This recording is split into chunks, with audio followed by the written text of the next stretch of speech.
2012 সালের 6 মার্চে বিএনপির ঘোষিত চলো চলো ঢাকা চলো কর্মসূচিতে যোগ দিতে গিয়ে গুম হওয়া চট্টগ্রামের বিএনপি নেতা ও ফটিকছড়ির 13 নং লেলাং ইউনিয়ন পরিষদের সাবেক চেয়ারম্যান এএসএম শহীদুল আলম সিরাজ চেয়ারম্যানের সন্ধানের দাবিতে মানববন্ধন করেছে তার সন্তান সাংবাদিক আজিম অননের সহকর্মীরা।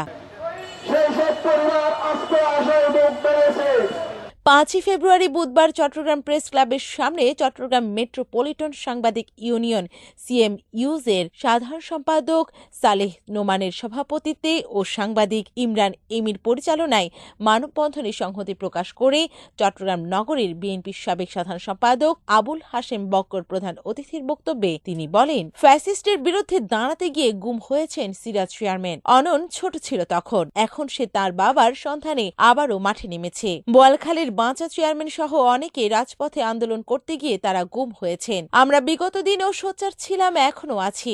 আমাদের হাজী এই যে মরণের বাবা সিরাজ চেয়ারম্যান বলেন সবাইকে, ওনাকে 2012 সালে ঢাকা চলো কর্মসূচিতে উনি অংশগ্রহণ করতে গিয়েছিলেন। এই স্বৈরাচারী ব্রিটিশ সরকার এই গণতন্ত্রকে যারা হত্যা করেছে, মানুষের বাক স্বাধীনতাকে যারা হত্যা করেছে, ভোটের অধিকারকে যারা হত্যা করেছে, আইনের শাসনকে যারা খর্ব করেছে, সেই ব্রিটিশদের বিরুদ্ধে চলমান আন্দোলনে অংশগ্রহণ করতে গিয়ে উনি একজন পেশায় সাংবাদিক হিসেবে ঢাকায় গিয়েছিলেন। দুর্ভাগ্যজনক, আর তার পরিবার তারপর থেকে আর তাকে ফিরে পায় নাই।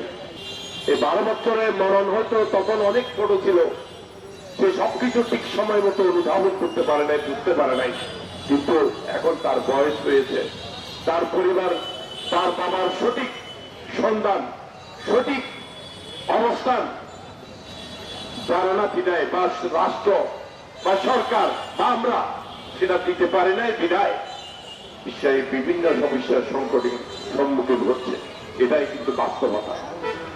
বাস্তব কথাটা হচ্ছে যে শুধু এই যে সিরাজ সাহেব চেয়ারম্যান নয়, মরণের বাবা নয়, এখানে চট্টগ্রামের বাসা চেয়ারম্যান বলেন, আমাদের এই যে সারা বাংলাদেশে শত শত হাজার হাজার এরকম অনেক চেয়ারম্যান, অনেক সাংবাদিক, অনেক রাজনৈতিক নেতৃবৃন্দ, বিএনপির নেতৃবৃন্দ, ছাত্রদল, যুবদল, স্বেচ্ছাসেবক দল এবং অন্যান্য রাজনৈতিক দলের নেতৃবৃন্দ যারা আন্দোলনের রাজপথে নেতৃত্ব দিয়ে গুম হয়েছেন, খুন হয়েছেন, এটা ছিল বাস্তব। তখন 14-15 বছর কিন্তু আমরা আজকে নতুন করে এখানে দাঁড়াই নাই। এই ধরনের গুমের বিরুদ্ধে, খুনের বিরুদ্ধে সন্ধানের জন্য, তাদের লাশের সন্ধানের জন্য, লাশ ফিরে দেওয়ার জন্য এই প্রেস ক্লাবের সামনে বলেন আর রাজপথে বড় বড় সমাবেশ করে সবসময় আমরা সোচ্চার ছিলাম। মানববন্ধনে আরো বক্তব্য রাখেন চট্টগ্রাম প্রেস ক্লাবের অন্তর্বর্তীকালীন কমিটির সদস্য সচিব জাহিদুল করিম কোচি, চট্টগ্রাম নগর বিএনপির যুগ্ম আহ্বায়ক শওকত আজম খাজা, সাংবাদিক ওয়াহিদ জামান, হাসান মুকুল, আলী হোসেন, মির্জা ইমতিয়াজ শাওন, জীবন মুসা এবং বিভিন্ন রাজনৈতিক সামাজিক সংগঠনের নেতৃবৃন্দরা। তাদের সাথে যারা তাদেরকে গ্রেপ্তার করে এই বিচার ব্যবস্থাকে আজকে সুস্থ করার জন্য আজকে যেই প্রধান উপদেষ্টা যেই কার্যক্রম শুরু করেছে, আমি মনে এই বিচারের বিচারের সাথে যারা জড়িত তাদেরকে যদি গ্রেপ্তার করা হয় তাহলে আজকে তার আত্মার শান্তি পাবে। আমার বাংলাদেশের ভবিষ্যতে ঘুম ঘুমবে না। আপনারা আজকে আবার যারা ঘুম ঘুরতার সাথে জড়িত ফেসিবাদের দর্শকদের বিরুদ্ধে আজকে আপনারা সোচ্চার হবেন, এই আশাবাদ ব্যক্ত করে। মানববন্ধনে বাবার শেষ অবস্থান জানতে চেয়ে ছেলে আজিম অনন বলেছেন, 12 বছর ধরে আমার বাবা ফিরে আসার অপেক্ষায় রয়েছে পুরো পরিবার। অন্তত আমার বাবার শেষ অবস্থানটুকু জানতে চাই, তিনি জীবিত নাকি মৃত। মৃত হলে বাবার শেষ চিহ্নটুকু ফিরিয়ে দিন, সেটি নিয়ে সারা জীবন বেঁচে থাকবো। আমি তো জানি না যে আমার বাবা জীবিত না মৃত। প্রশাসন সহ সকলের কাছে আমার একটাই অনুরোধ, যদি আমার বাবা বেঁচেও না থাকে, অন্তত পক্ষে আমার বাবার শেষ চিহ্নটা আমাদের কাছে ফেরত দেওয়া হোক। আর যদি মেরে ফেলা হয়, অন্তত পক্ষে লাশটা হলেও ফেরত দেওয়া হোক।